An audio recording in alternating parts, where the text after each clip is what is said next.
this morning we have Erika Longoria joining us, and she is the Educational Outreach Coordinator and I believe a board member for Yes. Brazoria County Gathering Place Interfaith Ministries. She's a retired teacher and a Tai Chi swordswoman. Oh, yes. So fascinating. Erika has been teaching Brain Camp as a volunteer for many years. I think 7 years. Is that right? Yes, yes. Well, thank you for joining us. Well, first of all, can you explain to our group what Brain Camp is?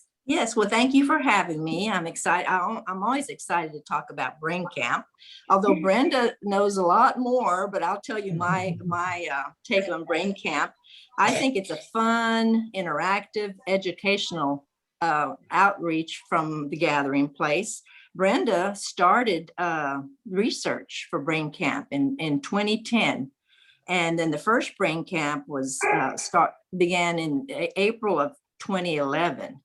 You know, and in the past 6 years, there's been worldwide scientific studies that have established that the lifestyle taught in Brain Camp for 10 years now, it may help or prevent or delay the symptoms of Alzheimer's disease. There's 4 sessions, and those 4 sessions that we have explain the roles of exercise, nutrition, lifelong learning, stress management, and socialization and sleep hygiene play in the prevention of Alzheimer's disease. So it's just a wonderful program and fun, interactive, and a lot of learning. I can vouch for it. We definitely saw very, very slow decline here at home, you know, with just incorporating some of the things, especially with nutrition and exercise. So you started teaching Brain Camp after you retired from teaching, right? Right. Well, I went to my first Brain Camp in the Adult Life Learning Program at the college, Brazosport College, and Brenda Most was the trainer. And that was the best thing that could have happened to me after 27 years of teaching and retired, and I had all this free time. So I went to some Gathering Place socials. Then I went to several more Brain Camps and started volunteering. I assisted Brenda with some of the Brain Camps, and I went to probably a dozen or more different trainers, you know, different Brain Camps, and every one of them I learned something new, made new friends, and they were just very informational. So then I started teaching the Brain Camps, and that was probably in about 2014 is when I started. Were you a student of Brain Camp version 1? Yes. Okay. That was version 4. Yeah, 2 through 4, I believe. Yes. Version 2. Version 2. Oh, I heard about that version 1, and I was so scared of that. First of all, everybody says, "What is Brain Camp?" I mean, do you go away for a week or something? You nodded at all. Oh yeah. I had met another student of Brain Camp 1. And she said, be prepared to do a whole lot of homework. And apparently Brain Camp 1 was very intensive. And I think it changed over time to be more accommodating of the students. So yeah, well, we still do homework. First session. But I think once it was conveniently located here, that's when I started attending. Yeah, it's very popular. Yes. And I believe there are wait lists. And even though, you know, a lot of information, a lot of homework and exercise, but it was very popular. It is very popular. And did you facilitate an online Brain Camp? Well, we did back in the fall. We did a couple of Zoom, and they went off really well. Can't do as much of the exercise and activities, although I did a few. Now we have Dennis Hastings, who is our permanent trainer. And I'm the coordinator. I set up the Brain Camps and get the guest speakers or exercise demonstrations.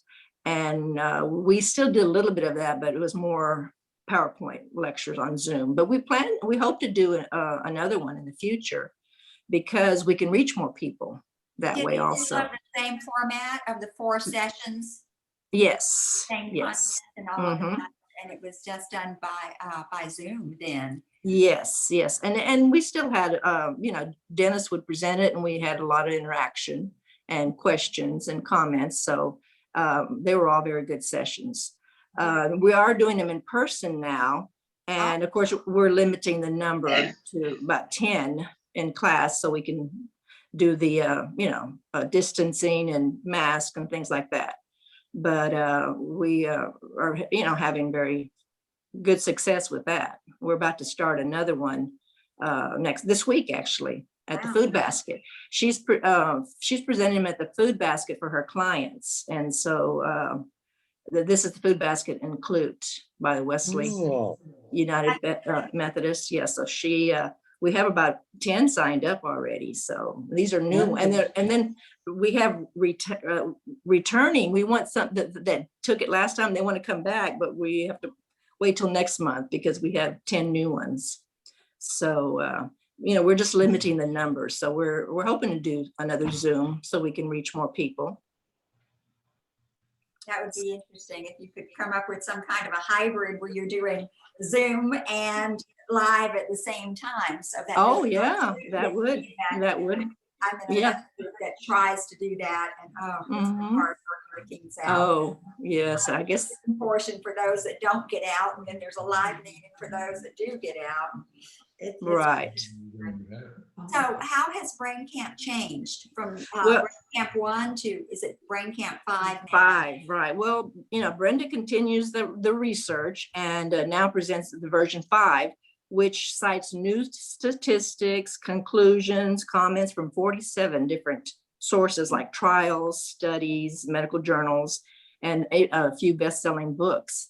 So it's the newest, research that she's doing. She continues ongoing research, I know. And I know when I started version 2, a lot of information, but there was a lot of repetition, which was good. I mean, because I learned because we kept circling around and repeating cognitive reserve and things like that, but this one just has a lot more statistics, information, new research.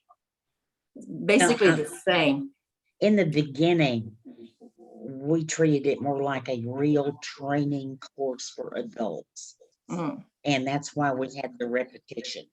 Yes. And it was longer than, it started out as 8 weeks, then we went to 6 weeks, then we went to 4 weeks. 4 weeks, you're right. And it was much harder in the beginning. But we really wanted to retrain people at the time. Now the philosophy is we give them the information. And then a lot of times they come back. They do come back. Yeah, a lot of people do that. I noticed in the earlier versions, there was a lot of focus on things like glycemic index.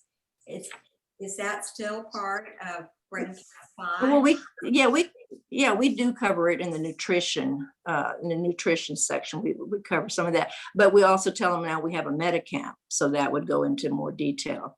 I see. But we do cover some of that in the nutrition part. Okay, because I know, so probably less focus then, because you do have another venue where people can get that kind of information. Right. And we did that because nutrition is so important. So important, you're right. That we really couldn't cover it in 8 hours. So Metacamp spun off, and it's a program on its own. Oh, Metacamp spun off of Brain Camp? Absolutely. Yes. Just focusing on nutrition. Is that the one with keto diet, or that was a different program? No, that's the one with the various diets. With the various diets. Okay. Keto, Mediterranean. Yeah, we present the various, a lot of information, good background information, and then the different diets. Are you an instructor for that also, Erika? No, Dennis Hastings also is doing that. He's our permanent trainer. Metacamp. He does all, he's a retired healthcare specialist. Yeah. So he focuses on that part, and I do the setup and scheduling, things like that. And I attend everyone, but he does the main speaking and training. And wonderful person to listen to. He's got a wonderful voice because he was a motivational speaker too. So he has done a lot of speaking. I saw him pass by at brain camp. I took his temperature, but didn't have time to really visit with him. Oh, a wonderful person. Yes. Yeah. He's very into brain camp and Metacamp. He has done it for several years now. And he knows what the information is so important. Was he a Yeah. therapist? Respiratory therapist. And he has his own story of his own healing, which He does. Yes, he does. Next, Erika, would you tell us just a brief synopsis of each of the 4 sessions in Brain Camp? Yes, well, Brain Camp week 1, because it's in 4 sessions, 4 weeks.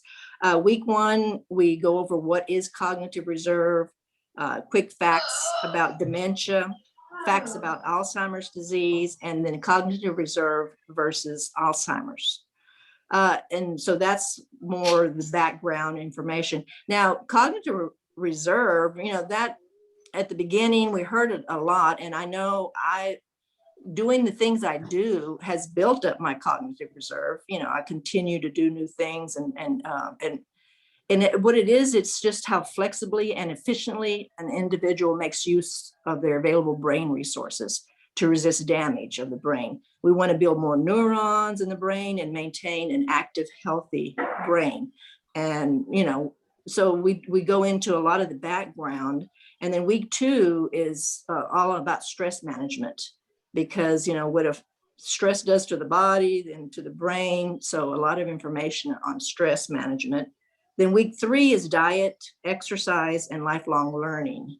And we touch on the diet, but then we also tell them that there's a Metacamp that will go more into the details. That's where we try to bring a different exercise person in each week to try different ones. Yoga, Zumba, Qigong, Tai Chi, different exercises. And then the week 4 is when we're creating a joyful lifestyle, and we do our personal cognitive reserve plan. And so in each session there's homework, there's discussion, and participation. We have a lot of participation and activities. So they're all very I see people come in and they're all kind of worried, they don't know what they're getting themselves into, right?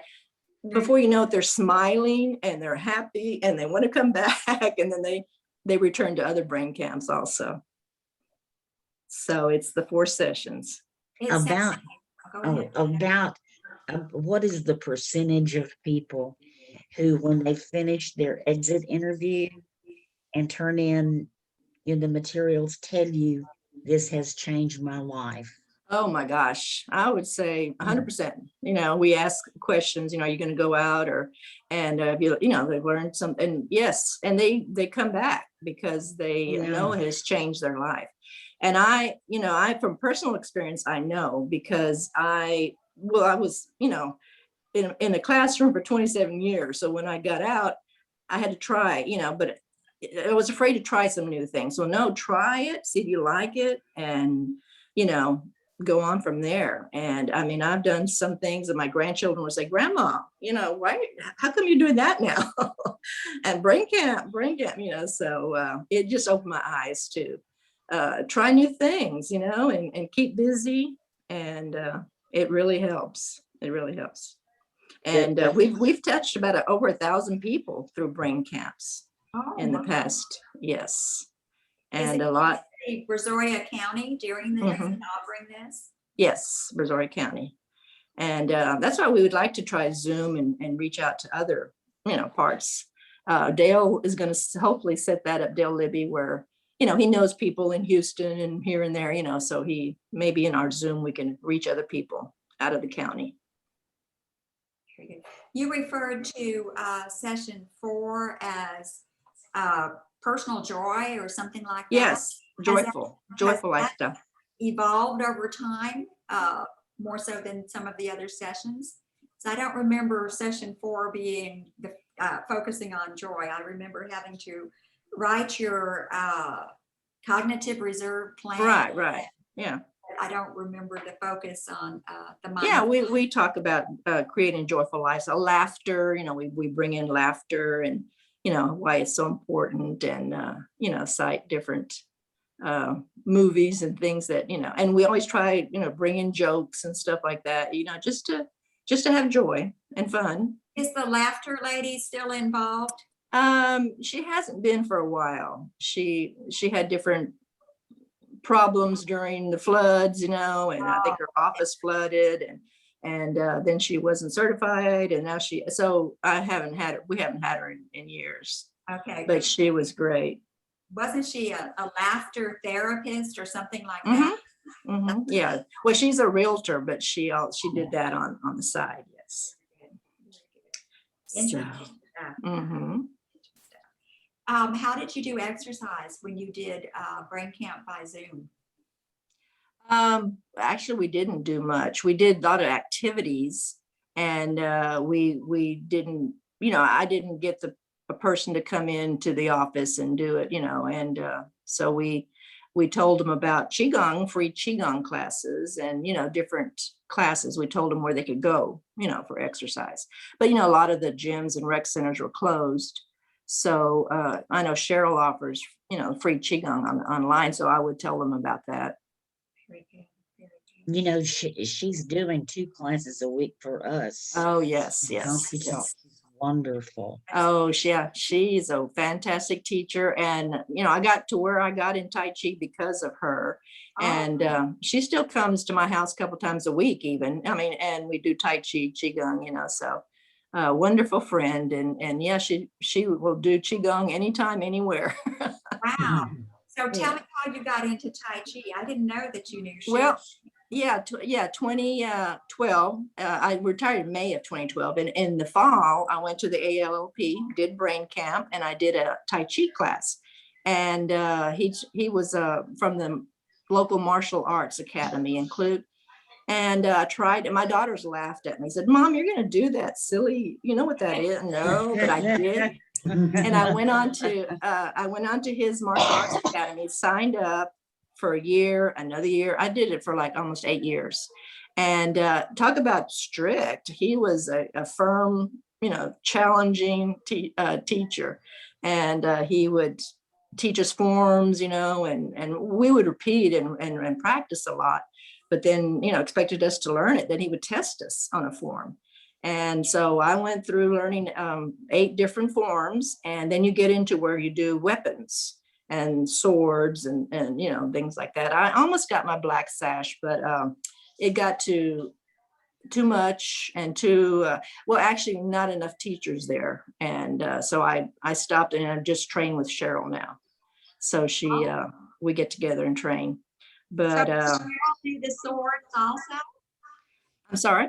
Does Cheryl do the swords? Yeah. Oh, yeah. Cheryl got a black sash. So she's done swords and sabers, and she's done a lot of weapons. But, it got to where in Tai Chi, we wanted it for the exercise and the learning. He wanted martial arts more for the fighting. And we don't want to fight, Cheryl or I, but, and we would tell him that. And he'd say, "Oh, come on."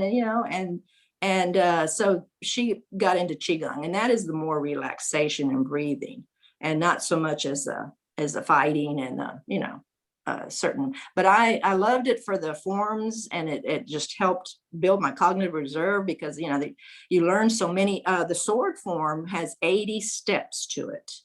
And so I started learning it. I didn't think I'd ever, it took me months, if not a year, and, just practice. And there was another lady in there, an 80-year-old, and she was doing it with me. And so and Cheryl again was our tutor.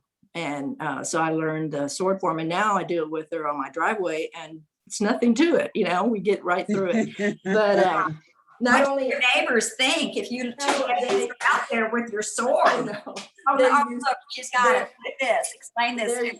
Yeah, they're used to it now. So I've learned the sword, and now there's a 2-person sword fighting kind of thing. But we make fun with it. But now she's also teaching me the saber. Now this is a wooden saber, but she's teaching me the saber, and that's got like 33 steps. So I'm halfway through that.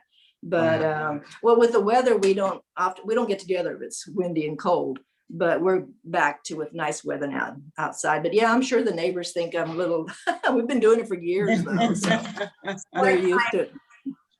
Is your sword a special sword designed especially for your exercise? Yes, it's a Tai Chi sword. And I mean, it's dull, it's not a sharp sword, and it's for Tai Chi.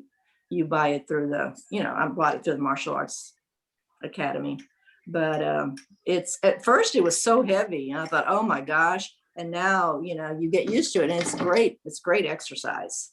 How much does it weigh? Couple of well, I don't know, probably a pound at least, maybe a couple of pounds. Very lightweight. This part, the hilt is the heaviest. It's wooden and got a lot of metal. But they also have wooden swords, but I went from the wooden sword to this metal and wood one. So How do you achieve a certain level before you could start sword? Yes. I had to go through about 8 different forms. There's the universal, and then there's and like when Cheryl and I get together, we start from the beginning. We do the universal, and then Nawaja, and then 5 pattern, and all the way up, to there's like 8, and then before you can get to your weapons. Oh, wow. So and we go back and practice those from the beginning all through, and we do it for a couple hours. I took a beginner Tai Chi class with Morris many years ago at the senior center, and the movements were very slow. Are the sword movements slow also? It's supposed to be big, and it's not fast. It's just big and slow. But they want it more kind of slow and big movements, and not just roll. Gross motor, big muscle exercises. Yeah. Yes. And does it only use upper body? Could someone with or lower body strength do this? It's mostly upper body, but you do a few steps here or there, up to the left or the right, turn around. So, but I would say it's mostly upper body. But good exercise then. It is good exercise. You said that it was building your cognitive reserve. How does the Tai Chi sword exercise play into enhancing your brain health? Oh my, well, just because, I mean, there's so many steps to learn. I mean, in any of the forms, you have to learn the steps and practice them and do them again, and then go on to new ones. And so he was always challenging us with new forms or new things. And then and the sword, it had so many steps to it. That is almost as effective as learning a new language. Oh yes, because right. What you have to learn, and that's what builds new neural pathways. Right. Probably many steps that need to be memorized in a certain order. Yes, that's what it is. Qigong, you can follow. You can do this. It doesn't right. And Tai Chi, Tai Chi, I believe it has to follow the set pattern. Right. In the certain forms, and then they do have a warm up exercises and stuff that are repetitive, but the forms and that the classes everyone was working on, because we had some that were beginners and some that were advanced, so everyone was working at their level. And so we would go off in we'd do the exercise part, warm up together, and then we'd go off in another room, practice swords or whatever. Yes. Do you find that relaxing? Or is yes. It higher energy? Well, it's a good workout, and it is relaxing. I am leaning more toward Qigong because that is more relaxing. Tai Chi is more of a workout, for the upper body, whole body when you do the forms. But Qigong is more the breathing and relaxing. So, good. Well, I'm glad you had a chance to tell us about that today and show us your sword. You did say that you do have another brain camp starting soon in Clue. Yes. Yeah, it's going to be in person at the at the food basket. Yeah, mostly she's doing it for her clients. And At that the food class is basket. full. That class is fully booked at this. Yes, it is. So we actually, it's booked, so we had to schedule another one for May. And, get some returning students that want to come back, and then maybe other people that want to join. But we're, again, capping it about 10. Okay, so you do have a list of people already interested in the. Yes, What day yes. of the week will that be on? And They're gonna be on Thursdays. uh-huh. And then next month, we'll do a brain camp and a meta camp on 2 different days of the week, Wednesdays and Will Thursdays. all of that be done in Clute? Or Yes, right now, we did just finish one in Angleton, at the church in Angleton by the office. And we had about 6 people there. And now we are doing this one at the food basket for her clients, and then a few returning people that want to come back to a brain camp. Erika, I wanted to tell you, y'all may have seen that Dr. Sanjay Gupta has just put out a book on brain health. Yes. So he's been making all the rounds of the TV shows. My son-in-law read the manual for brain camp a couple of years ago.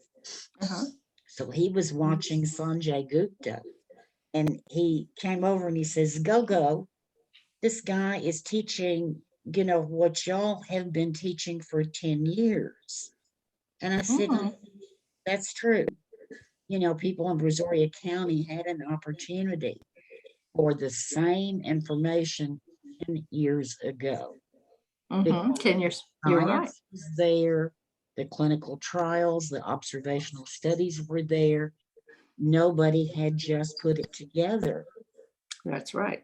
Because there wasn't a market for it. Okay, now there is. Now there is, yes. Yes, but if anything, that just confirms that what we've been doing for 10 years has been the right thing, and it's really helped people. Came across a photograph of one of our CompU students who completed an online brain camp. I was surprised because I didn't know that it was even available to those of you out there in these classes. So I just thought, oh, wow, if one of our students can go through this and find the time to do that, perhaps the rest of you can too, because it's very worthwhile. And I just thought it was wonderful that is available for a resource for not only caregivers and people who are struggling with retaining their memory as long as they can. That it's just a great. I think it should be for everyone. And I know Karen's son Ryan came, and he was 17. He's 17, and he came to some brain camps, and I asked him what his opinion was, and he really liked it. He said he learned a lot, and he participated, and so I got the firsthand from a 17-year-old. So I think it should be for all. It is for all ages, but it's good to get some younger people coming also. 17-year-old. Great. Well, thank you so much. Well, thank you for having me. Erika, it is time for us to switch over to our exercise program. So if anyone needs to refill their water or take a very, very short restroom break, this is the time. And let's. All right, bye-bye. Thank you, Erika. All right, bye-bye. Bye-bye.